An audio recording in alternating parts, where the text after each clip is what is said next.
Nesta terceira mesa do nosso seminário, né, a minha intervenção foi na direção de esclarecer uma interrogação, ou seja, a nossa mesa tinha como objeto falar das políticas públicas educacionais e culturais, né?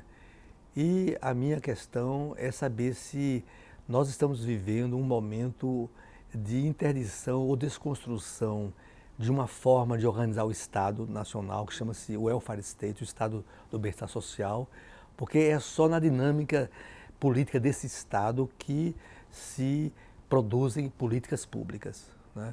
Portanto, a grande indagação que eu trouxe ao debate é como interagir num contexto onde há no horizonte a possibilidade de desconstruir ou interditar o Estado social, o welfare state. Não, e esse fenômeno é um fenômeno não só aqui no Brasil, é um fenômeno mundial, que se agravou fortemente com a crise de 2008, na medida em que o crescente endividamento dos estados, a famosa dívida pública, passa a retirar a capacidade do Estado de financiar essas mesmas políticas públicas, né? Portanto, é todo a reflexão, toda a política de austeridade, corte dos gastos públicos e, portanto, desconstrução das políticas públicas, né? Tentei também, na minha intervenção, afirmar que a construção das políticas públicas, que se expressa nesse estado do bem-estar social, foi uma grande conquista da humanidade, né? Uma conquista recente, né? E uma conquista de alto custo. Significou guerras, principalmente a Segunda Guerra Mundial, antecedida por regimes autoritários e extremos como o fascismo e o nazismo, precedida por um ensaio nos Estados Unidos conduzido pelo Roosevelt, o New Deal, ou seja, a tentativa de enfrentar a recessão, a pobreza, o desemprego com políticas públicas, né? E no pós-guerra se consolida a partir, inclusive, da Inglaterra, que é o primeiro país que estrutura os seus serviços universais de saúde, por exemplo, né? E, portanto, afirmava de que esse personagem, o Estado do bem-estar social, produzindo políticas públicas, é o grande personagem do pós-guerra e passa a ser uma agenda a partir do pós-guerra, né? E essa agenda, claro, desigual, porque o mundo é desigual, né? Quando nós olhamos a geopolítica e a geografia do mundo, então nós vamos encontrar no pós-guerra uma Europa que sai dividida, que se realinha na lógica da Guerra Fria e busca se reconstruir e também criar premissas para não reproduzir no seu território uma nova tragédia, porque, lembrando, foi na Europa que aconteceram as duas guerras mundiais no século XX, né? Mostro também que os impérios se desconstroem, emergem novos estados, muda a geografia política da África e, inclusive, a África passa a se denominar de forma diferente, né? Côte d'Ivoire, Gana, né? Mostro também que esse processo foi um processo muito complexo porque não enfrentou as grandes fraturas do que eu chamo da senha colonial, né? Mostro também que na nossa América, na América Latina, foi um período de tentativas de criar caminhos próprios pela via da industrialização e pela tentativa de mudar as relações de troca, ou seja, os nossos produtos eram agrários, eram produtos minerais e a troca era desigual, porque no fundo o valor agregado estava mais dos produtos industrializados e assim por diante, né? Tento também dizer que a construção das políticas públicas no Brasil tem uma história em dois tempos, né? O primeiro tempo, a partir dos anos 30, que eu chamo, no meu texto, o tempo dos primeiros passos, né? Esses primeiros passos materializam-se na CLT, na formação dos institutos de previdência e na oferta de serviços sociais gerado pelo patronato aos trabalhadores, que é o sistema S, que se constitui nesse período, né? Afirmo também que há um segundo momento do desenvolvimento das políticas públicas no Brasil a partir do novo pacto político, que é o Pacto de 1988. Quer dizer, a Constituição brasileira e a construção de um país, o que é um pacto político, é o entendimento entre as forças políticas e sociais. Nesse Pacto de 88, as políticas públicas passam a ser constitutivas dos propósitos da República. Então, o Pacto Republicano se propõe a desenvolver o país, a reduzir as desigualdades sociais e regionais, a garantir direitos, né?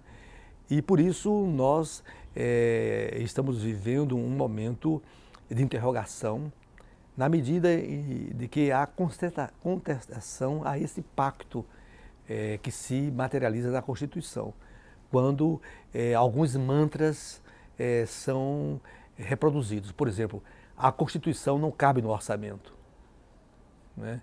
E toda a busca de reduzir as ofertas de necessidades e bens pela forma do serviço público, pela forma da oferta de bens públicos e uma transição para levar ao mercado essa possibilidade. Ora, comento que num país de profundas desigualdades econômicas, sociais, né, e culturais, isto vai significar restrições, vai inviabilizar a promessa das políticas públicas, que é a promessa de uma oferta universal, de uma oferta para todos, né? E é evidente que também, encerrando a minha intervenção, eu chamo a atenção para que talvez os nossos problemas específicos estejam se dando na transição para um novo período da humanidade, né? Um período hoje muito tensionado por antagonismos, por exemplo, entre Estado e mercado, entre democracia e autoritarismo, entre pobreza e riqueza, entre direitos e privilégios, né? Esses antagonismos estão tensionando os pactos que foram construídos no pós-Segunda Guerra Mundial, né? Estão dissolvendo consensos que a sociedade contemporânea construiu e estão induzindo a antagonismos preocupantes, né? E indago no final de que não estaríamos numa situação de encruzilhada, quer dizer, como país e como humanidade, né? E como agir, né, numa situação de encruzilhada, né? E uma encruzilhada que está muito turva, está envolta por névoas profundas, né? E, portanto, a dificuldade de enxergar o que poderá ser, né, a saída dessa encruzilhada. Até eu uso uma expressão que eu chamo um dark crossroads, quer dizer, um cruzamento obscuro, nebuloso, e, portanto, o grande desafio, e que proponho que essa reflexão que realizamos durante o seminário prossiga, é desvendar qual é o enigma da encruzilhada, né? E partindo do pressuposto que a encruzilhada é o momento de constituir no horizonte caminhos diversos. E, portanto, é também um momento onde as sociedades terão de fazer escolhas, né? E para fazer escolhas com sentido, com propósito e com razão, nós precisamos de reflexão, precisamos de pensamento e precisamos de inteligência estratégica, né? E termino a minha intervenção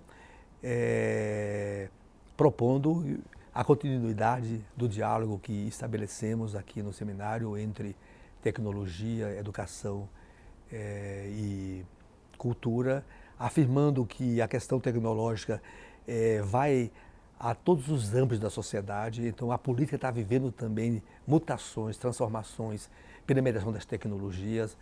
As eleições presidenciais nos Estados Unidos, no Brasil, o plebiscito da saída da Inglaterra da União Europeia, estão revelando justamente uma nova mediação na formação da opinião pública pela tecnologia, né? E, portanto, concluo a minha intervenção dizendo que nós estamos, como humanidade, tendo de decifrar esse enigma, porque talvez, ao decifrá-lo, vamos perceber que o grande desafio de todos nós é refundar o pacto civilizatório.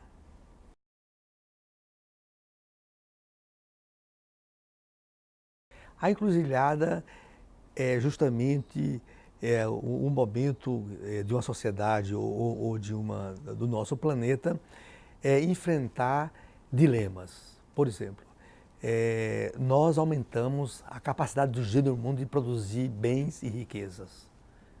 Mas, ao mesmo tempo, os últimos anos está revelando a concentração da riqueza, produzindo uma expansão da pobreza em escala global.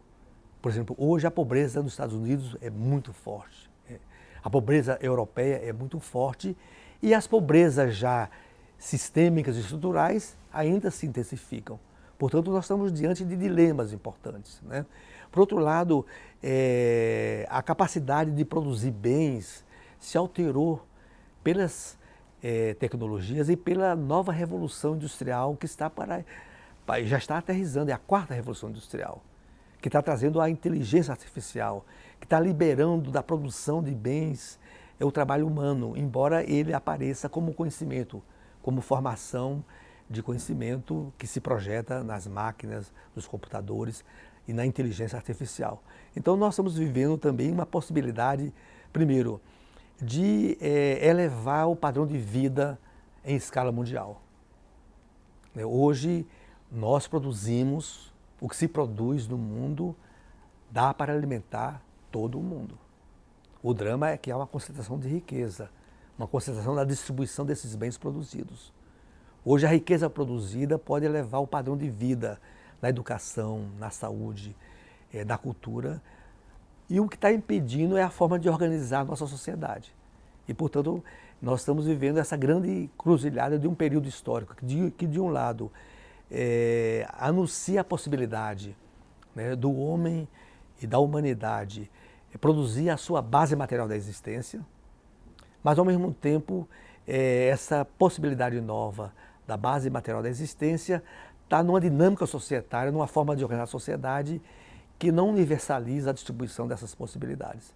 Então esse é o dilema da humanidade, reconstruir o seu pacto de convivência, né? Quer dizer, como superar essas oposições entre pobreza e riqueza. Nós temos condição para fazer isso.